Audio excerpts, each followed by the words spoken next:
Old paradigms don't have to die for new ones to be created. Old money doesn't have to die out for new money to be created.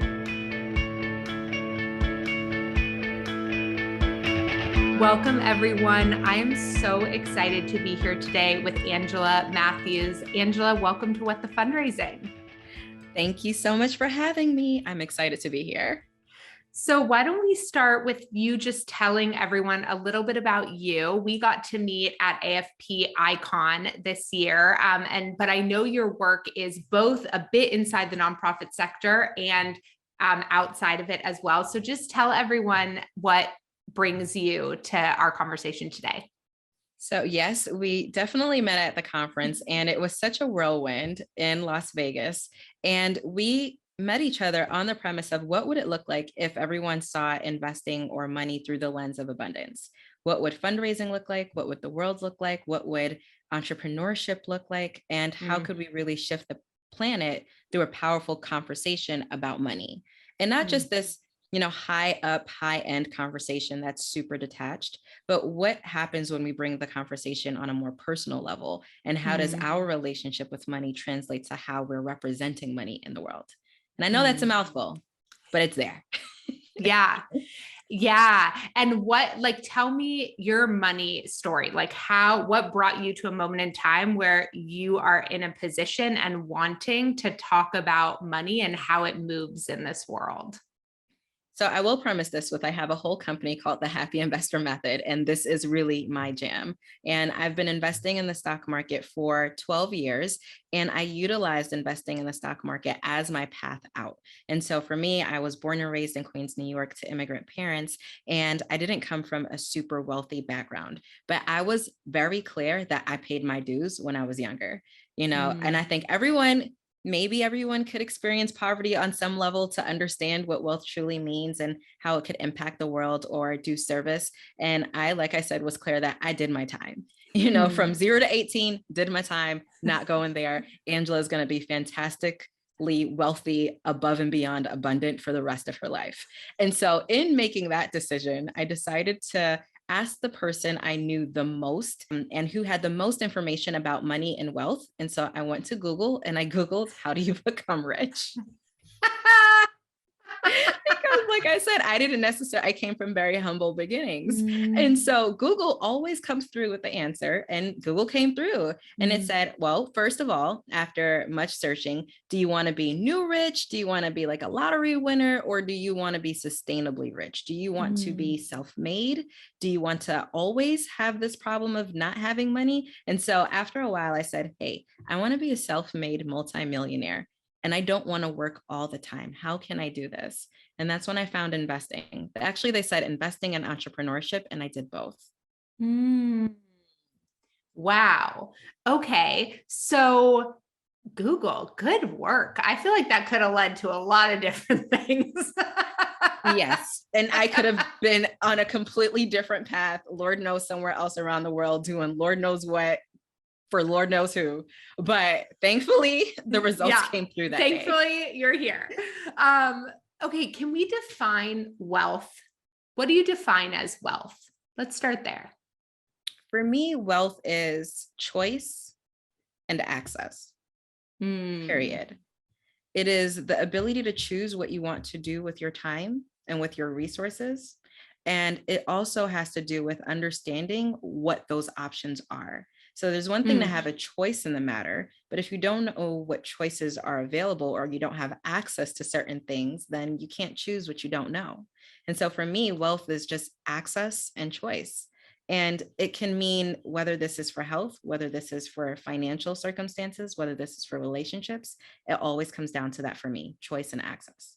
I love that, because I actually think those two pillars really resonate in a nonprofit framework as well. Like they resonate beyond just an individual, right? When I think about what does choice and access mean, even for a nonprofit organization, I see exactly how a certain level, and people probably wouldn't say like our nonprofit is wealthy, but a certain amount of sort of financial abundance leads to exactly the same thing: choice and access. So I think it's really interesting sort of when you break it down that way. And so when you work with folks around money and starting their journey of making probably first a decision around how they want to shift their relationship with money and then how they ultimately want to make money, or maybe it's the opposite way. Like, what's sort of the start of the journey process here for the folks that you work with? For me, I like to think about it in terms of, how did you get here and why are you here? A lot of us have financial traumas, and some of the trauma that we have, it's inherited. Other times it's us, being 18-year-old and signing up to every single credit card that gave us an application. For some of us, it's taking out loans or getting married or just doing things that we didn't necessarily expect to have the ramifications that it does financially. In the moment, it felt amazing. Clearly, right? That's why we did it. So for me, I like to start with that in terms of, well, how did you get to be the way you are? What is your story? What is the trauma? And is there any way we can release the guilt from that? Because you don't want to create something in the same energy that it was created, right? You don't want to create a new thing in the same, I don't want to say negative energy, but counterproductive. And so if we can just kind of own it and say, hey, yeah, I totally took out 5 credit cards and traveled the world. I'm not saying this was me. It was totally me. This was totally me. And releasing that guilt and saying, but I'm so thankful that credit cards were invented so that I can take credit cards out and travel the world. And I am so thankful that I got to meet people that would have probably never been able to come to the United States of America and meet me. And thankfully, someone created this plastic to give to someone who was 20 years old without a job to go and do this. And if this was the only reason this was created for, well, heck, we got a win-win situation here. And so do you see that reframe? Or I could have reframed it and said, okay, well, wow, we have 15K in debt and I don't have anything to show for it. And what if I had done something else with that money? And it's the same exact situation, just 2 different sides.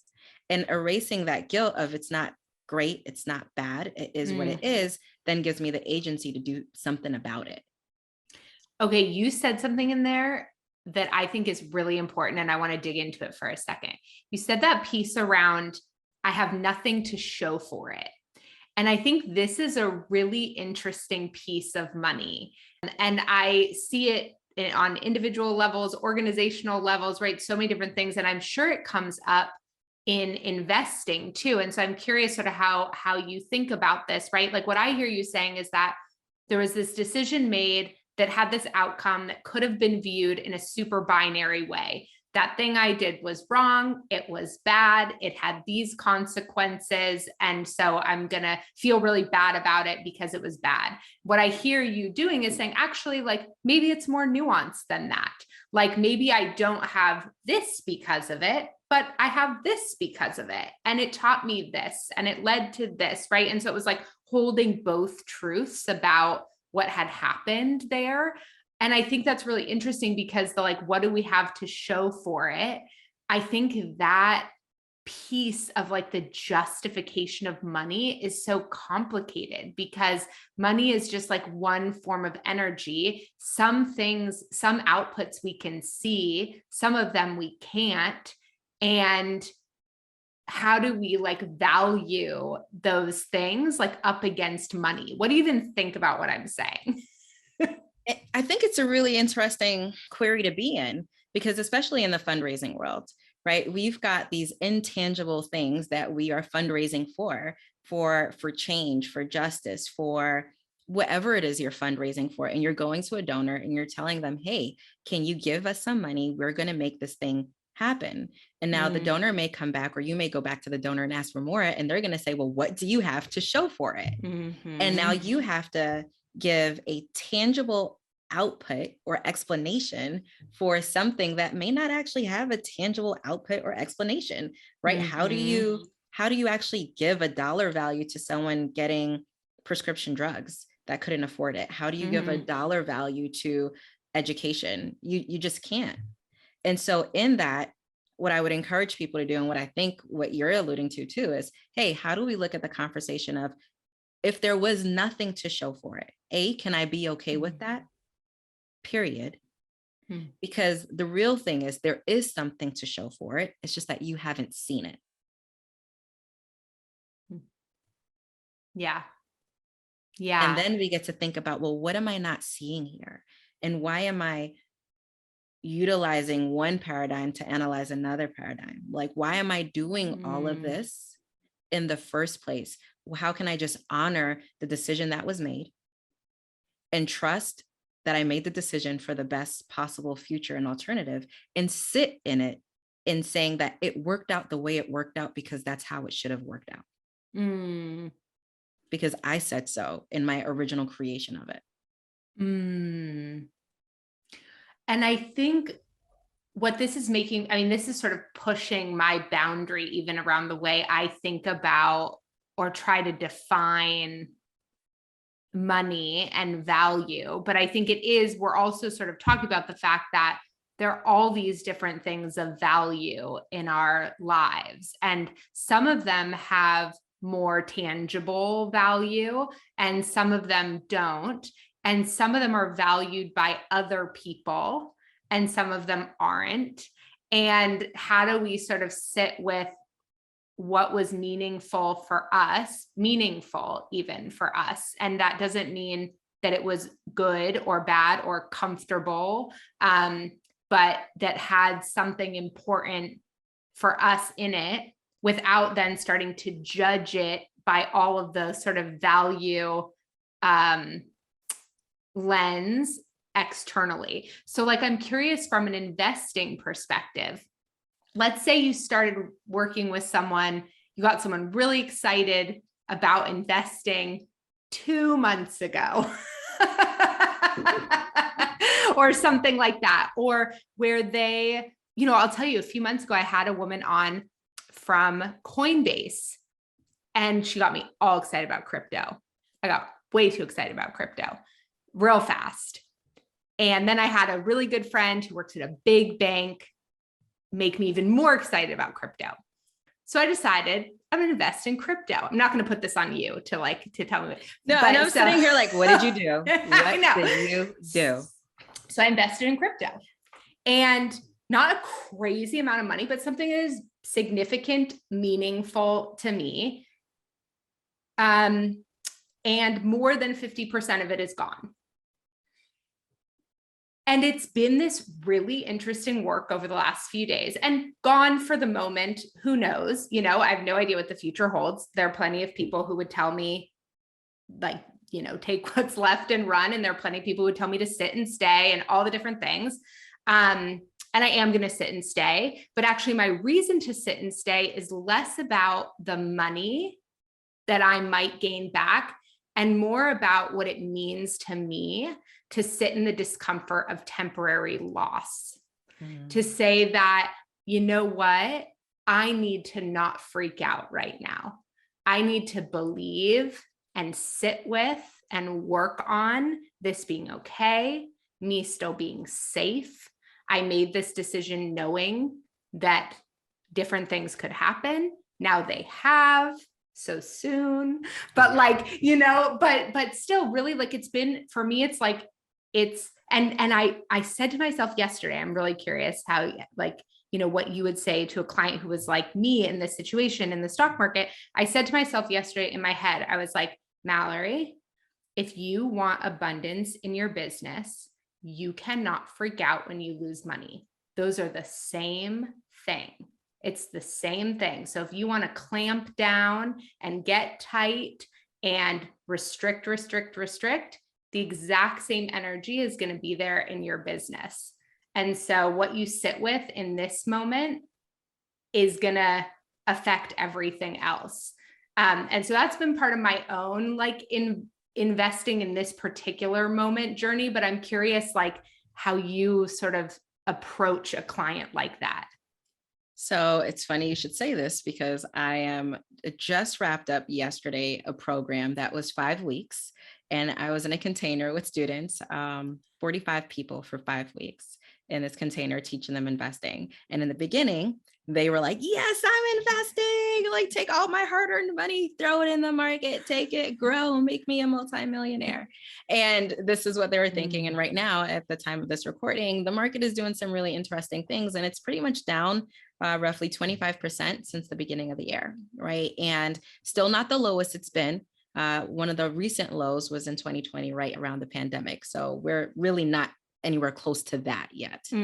And still nowhere close to where we were with the recession. So I say this to say that when you start zooming out of the picture, it starts feeling a lot better, right? When you're in it and you're so close to something, your adrenaline is pumping and you're thinking, oh my gosh, there's nothing else that matters than this moment. But this is one moment of so many. And I like to think of investments as the people who run them. So we're human, right? And so humans grow and develop over a lifetime. The same thing happens with your investment. So I too own crypto, and I'm at the same whim as you, right? Because we all own crypto. Not all of us, but for some of us that do, we're in it. And I'm in it for the long haul. And so I definitely saw like, hey, I've at some point lost 50% of my investment because I've been investing for over a year. And I've continuously invest, and not because this is a sound investment. I invest in the belief of what crypto is. So it's completely different than the fundamental analysis of the stock market. I am investing in a belief when I invest in crypto, right? Decentralized money, fiat, government, all of it. I just got so excited and covered in chills because because that's what I say to people all the time too. And I have never had someone say that back to me. People, whenever somebody tells me that I'm crazy for investing in crypto, I'm like, I don't really care. I believe in this. Like, I believe in this and I want to put my resources towards this. I don't think of it as my like philanthropic giving, but it is triggered by many of those same decisions. It's like, so I love hearing that from you. Yes, exactly. We're investing in the future we want to see. And so for me, my reaction as Bitcoin is probably like hovering 20 something thousand right now, is I went to my husband and I said, oh my gosh, we can own a whole Bitcoin. Like, what do we do? This is not a drill, people. This is not a drill. I can own a whole Bitcoin right now. Like, do we go in on this? And this was my reaction. And so you can see it's like really different than the reaction that you had. Which was, and not, it's not a good and it's not a bad thing. We're just watching our reactions. And so for me, as an investor, you're right. How you do one thing translates to everything. And I'm thinking, this is investing season. This is the season where millionaires and billionaires are created. And when millionaires and billionaires are created, especially from backgrounds that aren't traditional investors, what would that look like in the world? What would it look like if Mallory was a billionaire? What would it look like if the person listening right now to this became a billionaire? How much of the world's problems that we currently sit in will no longer exist? How many of the people in your life that aren't as gifted with money or just see the potential about it everywhere, how many of those people get to go as a result of you going? And so when I see opportunities like this in the market with it going down, with Bitcoin going down, I'm thinking it is a free for all, y'all. Get your bucket out. It is raining money here. We are getting things at such a discount.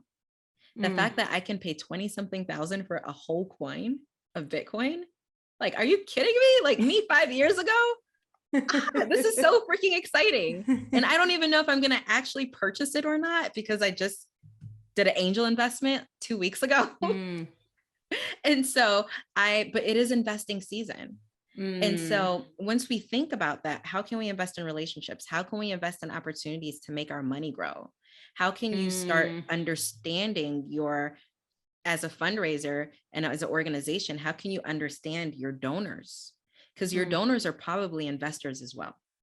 Chances are they are. And how can you understand and correlate fundraising to investing in a future, investing in a reality, right? There is no payoff. There is no, did I make the right return on investment or anything like that once we're investing in something that doesn't even exist.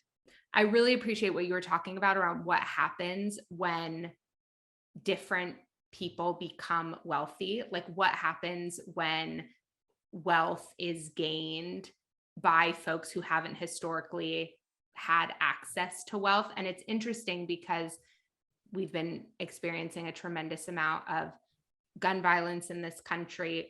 Always, there's been an additional, spotlight on it recently. And so the other day I Googled how much money the NRA invests in lobbying. Wasn't that much money. Like it really wasn't that much money at the end of the day. Like when I looked at, these sort of tipping point senators and how much they had gotten over their lifetime from the NRA, it's not an insurmountable amount of money. I was like, we can 100% buy back control of this, right? And it's just interesting because I think about that a lot, especially in the work that I do sometimes when I work one-on-one with women in their coaching businesses, building their coaching businesses and their own sort of guilt or resistant to making money. I'm like, what gets to happen in this world when people like you have way more money? Like, how does everything actually change? And so I think that's just such a big thing that you said that I want to double click on. Everything changes when we all get to go. Everything. Yeah. And it doesn't have to be scarcity driven. It doesn't have to be, I look at my investments making money and I tell my clients, we talk about the causes that we're going to change and shift because yes, there's my hard-earned money, but the whole point of an investment is it grows by itself. So I could be here living my beautiful life. You're living your beautiful life. And I go back and I check in on the account. And all of a sudden, there's thousands and thousands of dollars there that wasn't there before. Now, what would it look like if I just gave that away? Which I actually do. I do that often in my day-to-day life. Someone looks like they're in need. I literally walk around, and don't jack me if you see me in the street, please don't. But but I literally walk around and like just give like $100 bills away to people. And it doesn't hurt me. It doesn't make me feel any type of way because I can look in a brokerage account and easily say, oh, I made a couple $1,000s today passively. What is it to just give? What if someone just used me as a means to get to them? And that's really why I think I've been so blessed and why our clients are so blessed and my students and the people, other investors, I think we're so blessed because we get to give. Right. For a lot of us who are in our space, that you have a special blessing on you because you have a space in your heart that literally you will always give no matter what. It doesn't matter if you have $10, you're going to give $5. If you have $5, you're going to give $2.50. If you have $2.50, you'll probably give the $2 and say, you know what, I'll figure it out. Yeah.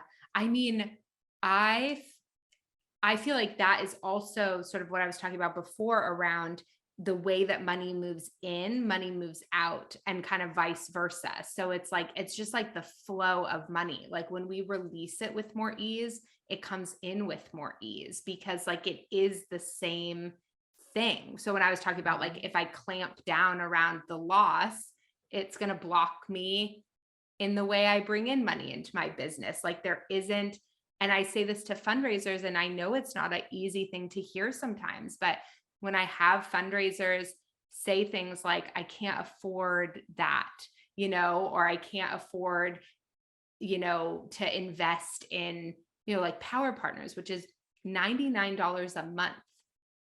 That level of scarcity mindset, that's showing up in your fundraising. There's just no way around it. Like and I'm just curious, like what your sort of experience is there, what you think about that. Absolutely. I mean, at some point, everyone knows we have to pay to play, right? Yeah. And you have to get a ticket to get into the room. Remember, I said choice and access. Access is something that is priceless. To be in the room, to be in certain conversations, to get the introductions you need to the people that can get you the other introductions that you need. And it's always, and I'm an entrepreneur, right? I'm a business owner. I have a whole company, and I'm constantly I talk to my husband about it because he's like, you're always spending and you're always making. And I'm like, no, I'm always investing. I'm always investing. I'm investing in myself. I'm investing in my company. I'm investing in other people's in companies. I'm investing in relationships. And sometimes I just need to get into that room because I wasn't born in that room. So how else are we going to get in that room? You know, I think about sponsoring conferences and I think, oh my gosh, little old me from Queens, what am I doing sponsoring a conference? But I get to sponsor a conference and people get to see that people like me sponsor conferences. And I also get to be put in a position of authority to say, hey, I'm here to let you know that this is what you need to be doing with your money. And once you start playing at that level, you'll start attracting people at that level. And so I find all the time when there are folks who hire us to teach them investment strategies, and it gets a bit addictive. I won't lie. It's like, oh my God, know. this is so I much just told fun. you my crypto story. Yes, it gets exactly. You definitely get a little hit, right? Yeah. You get a little hit every time. And there are people who are like, oh my gosh, you won't believe it. I went to this investor meeting or I went to this thing and I ran into this person and I landed this huge contract. And you're like, how did you do that? Well, birds of a feather flock together. Just being open to investing or change or money or abundance, you're going to be attracting other people just like that who are open. You're going to attract opportunities. And it's always about opportunities. Show me the opportunities. Help me to understand the opportunities. Help me to take advantage of the opportunities. Help me to be an opportunity. Yeah, I'm going to be sitting with that for a minute. The piece around sort of both being an opportunity and finding the right opportunity. And I think it leads to what you were saying before around, okay, how do you think about, so I'll say, I feel like the term abundance, it's an interesting term that I don't use a ton in nonprofit because I think that nonprofits in general are rooted in such a scarcity mindset that abundance feels like a quote on their coffee mug. Like the idea of feeling abundant, they're like, how do I get there? You know, like, how do I feel?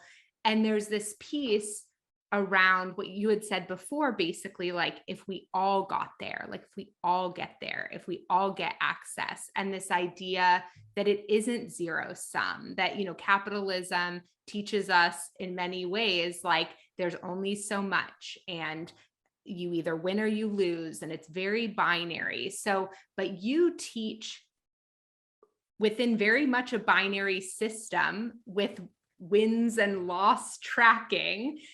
You teach a zero sum game. So, or not a zero sum game, that it's not a zero sum game, that we can all win. So how does that work? So, you know, there's this thing called live and let live. Yeah. Well, to me, it's like win and help win. And in a win and help win paradigm, right? I don't think that old paradigms have to die for new ones to come. I don't think capitalism has to die out for a better version of capitalism to be created. I think capitalism created me and it also saved me. And it continues to save me and creates other inequities and all of that. That's just a bigger conversation than I care to really pontificate on ever. Right? I'd rather think about what is a potential solution. What is this new thing that we can create? And so for me, I know that seeing that in the lens of abundance could seem kind of woo. I get that. But if we have to choose scarcity or abundance, if I have to choose, if I win, someone else loses, I personally will never want to win. Because within me, that means that someone is going to be experiencing pain because of me. And that's just something that I personally don't enjoy the thought of. I mean, who does? Let's just be honest. And so we have to scratch that thought. Just because I happen to purchase a really nice handbag or Chanel earrings does not mean that I am a bad person. In fact, I feel so blessed that I can purchase these Chanel earrings. I have waited my entire life to purchase these Chanel earrings. I mean, I'm looking at the box of Chanel. Like, can we see them? Okay, totally see. So there's like boxes of God. it's like, I love it. And I don't feel bad about it. And I kept it to myself. I was like a closeted, like, oh, I'm a closeted person in the sense that I don't want to talk about Chanel. I don't want to talk about how obsessed I am about it. But the thing is, when I hit milestones, I get to celebrate that. And the money's going to go regardless. This is the story of money. It comes, it goes. Tell me what you spent this day 5 years ago. What did you spend? Where did the money go? What do you have to quote unquote show for it? Really, we really don't know. And so if I'm going to get to choose what gets stuck in my net of money, I'm going to be intentional about it. And for me, it happens to be like little Chanel brooches. Beautiful. Oh my God, it's beautiful. And yes, I know that I probably could have fed 500 kids, right, with Feeding America. That's real. But I have also fed 500 kids. And I get to go with my Chanel brooch. And I get to do something else, right? And so this is kind of what I want to say with this new frontier of money and acceptance and badassery. I don't even know if I can swear. Stuff, yes, comes in. It's just kind of owning all of it. Because in the end of the day, if I can't feel good in purchasing my luxury, whatever that makes me feel good, for me, Chanel, maybe for someone else, it's a nice pair of hiking boots. Maybe for someone else, it's a trip or a nice bottle of champagne. It doesn't matter. But this fuels us. Like long gone are the days of martyrdom and choice poverty, in the sense of, because I have someone else doesn't. I'm over it. I love what you just said. And I think because I really appreciate what you said about the 500 people being fed, because I think that is the type of narrative that gets trapped in the nonprofit sector in a few different ways. And I'll be honest, when I lost the crypto money, that was the first thing I thought. I was like, oh, like that money could have made such an impact in someone else's life. And I think then I caught myself, like that was my first gut reaction, conditioned tendency thought. And then when I really thought about it, and I think this is another thing you're sort of calling people to do, is like, look at your relationship with money as a whole, not like this one situation or circumstance or purchase or, investment. But what I said to myself was, you know what? You do donate a tremendous amount of money and you do all these other things. And this play with crypto was important for your overall money management. It was an important exercise. It's an important practice. It's like, all those different things. And I think, in the nonprofit sector, even when we're talking about advocating for pay increases, folks get into their mind around it's me or the money, more money for the program, which could mean 500 meals. It could mean 10,000 meals, right? But what's happening to your energy and your time and your focus and your attitude, when you make the decision to always have it go to those 500 meals, I think that's actually when we do actually see that martyrdom get stuck there and the needs of the people in the organizations aren't being met. And then they're not showing up with the energy that actually is going to move abundance into the organization from a fundraising perspective. All of it. It is a cycle. Yeah. It's a cycle. And you can't expect other people to give above and beyond if you're not willing to do the same and see it in the same exact lens. Yeah. It's just not going to work. And I'm telling you this, I'm not a fundraiser. I'm an investor and I'm a donor.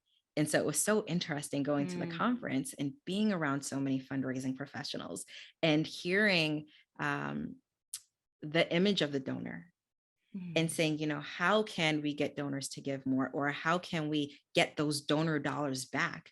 And I'm like, back? What do you mean back? What do we get and I get it. How do we bring back the money? How do we get people to consistently give over time? But what would it look like if we didn't think about it in terms of bringing something back, because nothing truly was ours, right? It's everyone's. But would we look at it and say that, wow, wherever that money went, I'm so happy that money went there. That is amazing that another organization got to experience this donor in this way. Now, how can we re-engage this donor to be more part of the team? How can we talk about, a better future? How can I ask the donor questions? All this stuff, right? In terms of humanizing the experience of a donor. Because I'm an investor. If you make me feel good and you make me feel as if I am changing the world in partnership and collaboration with you, how I will go make money to come back to bring to you to keep on doing it. Right? And that is totally not what you would expect from a donor. But I am telling you, there's a new, there are new wealthy people being made. Remember, old paradigms don't have to die for new ones to be created. Old money doesn't have to die out for new money to be created. And I think we're this league of new wealthy. What does it look like when someone purchases a whole Bitcoin for $20,000 and one day it's worth 100,000 or $1 million? And they're like, you know what? I'm just going to give half of this away because heck, I just paid $20K for it and it's worth so much more money now. I get so excited from this stuff, you can tell. But what would that look like? New rich. Yeah. Well, it's such a different way. You bring up this other piece, which is the opinions that nonprofits hold about their donors or the decisions that they make for their donors in many ways. And I think the limitations of relationships when they are uncomfortable with money, right? So like making,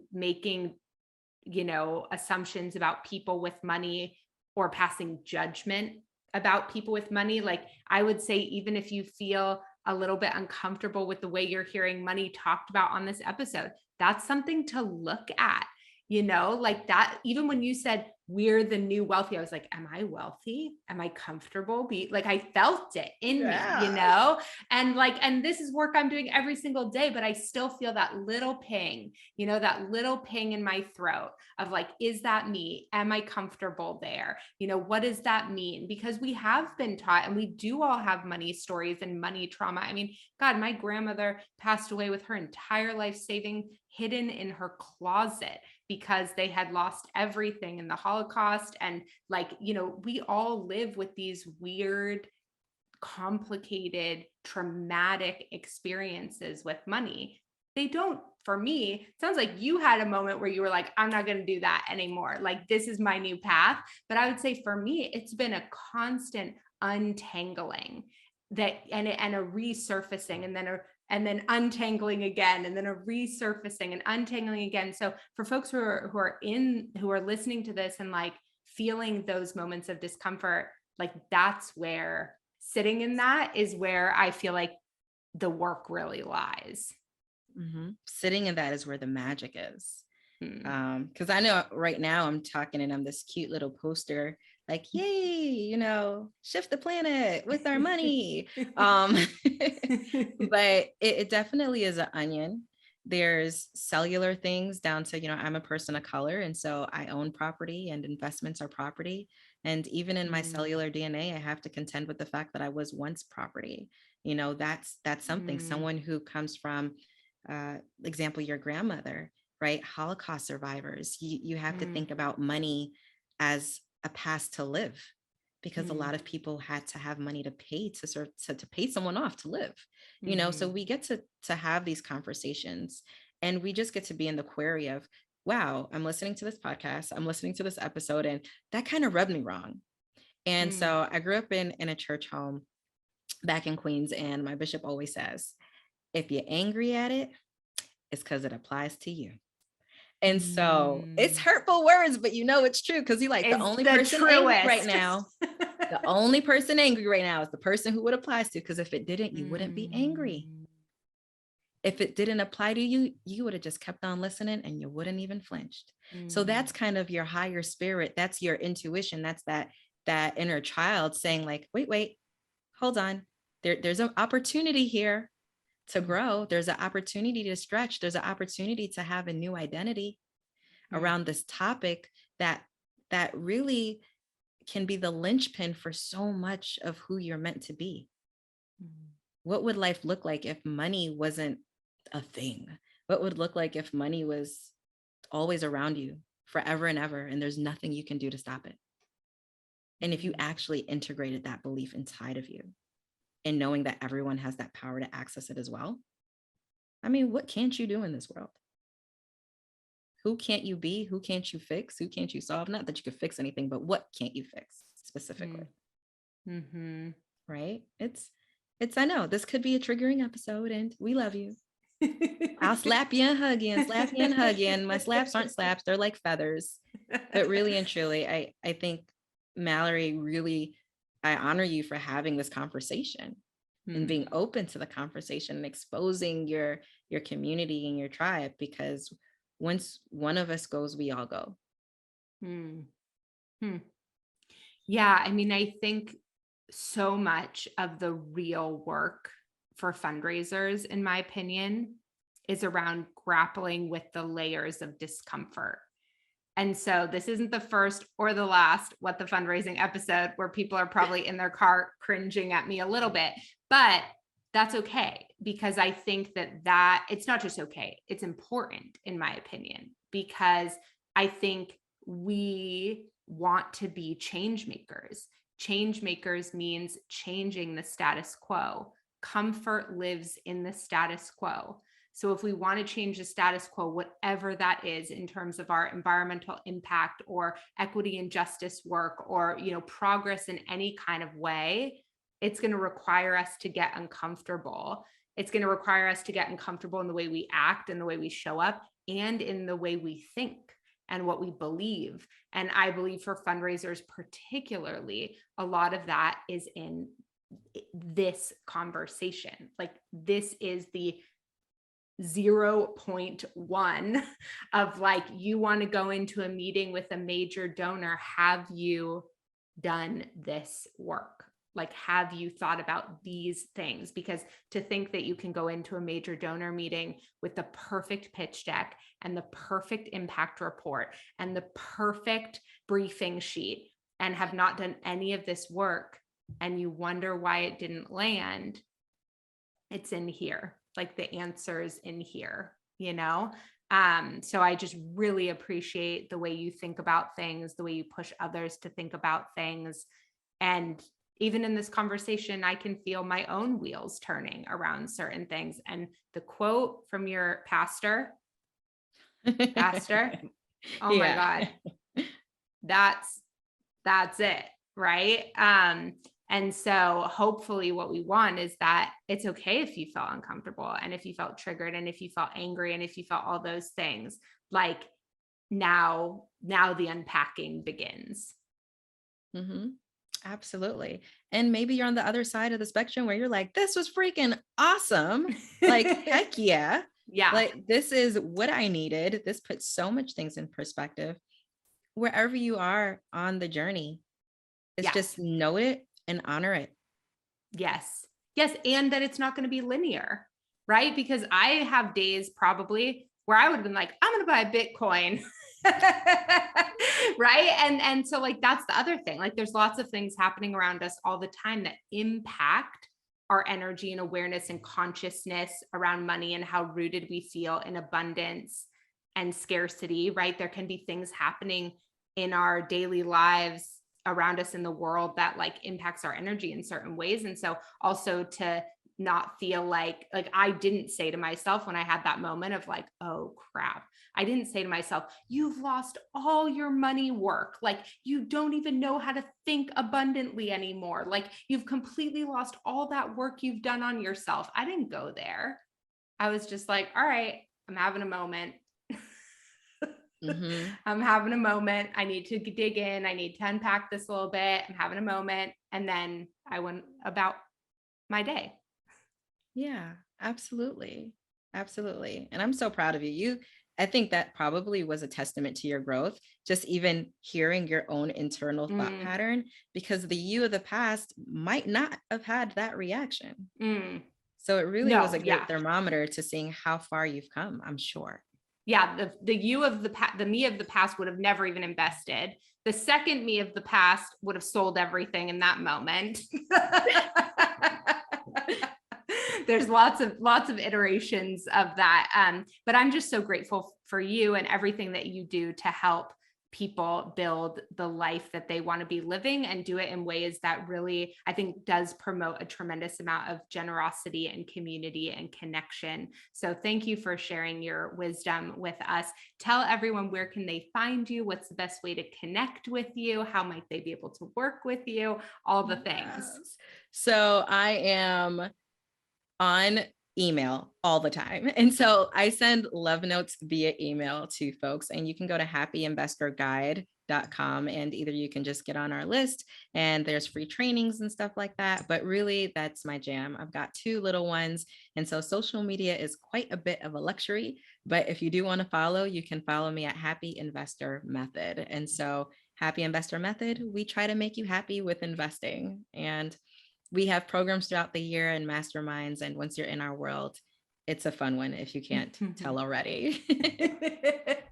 Amazing. And I also invite folks, if they want to share a nonprofit to highlight on the show for folks to check out if they're interested. Do you have one top of mind you want to share? I do. I had no idea this was going to be here, but there is one called 8 Cents in a Jar.